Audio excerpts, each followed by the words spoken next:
mention anything about Paul and Islam? I've not seen him mentioned in the Quran, never seen him mentioned in any of the hadiths, but there's got to be beliefs, let's say, that Shabir Ali has about Paul. Could you just talk about that?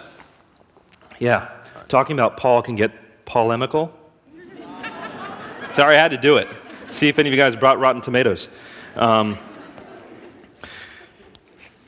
Here's how Muslims generally interpret Paul. The Quran says in Surah Al-Imran that the disciples would be uppermost until the day of resurrection.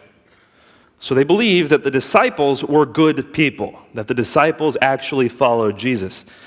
But at least Muslim apologists, and sometimes the average Muslim, realizes that very early on in Christian history, you had things being taught by Christians that are contradictory to Islam.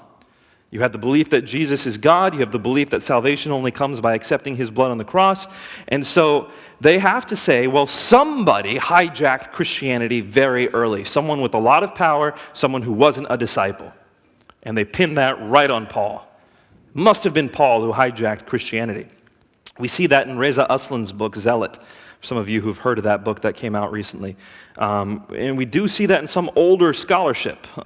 Western scholars did argue that for a short period of time till they realized that it didn't hold water. So that is how Muslims generally interpret Paul. Even though you're right, I don't think he's in the Quran, I don't think he's in the Hadith. That is how the average Muslim will handle the issue of Paul. Thanks.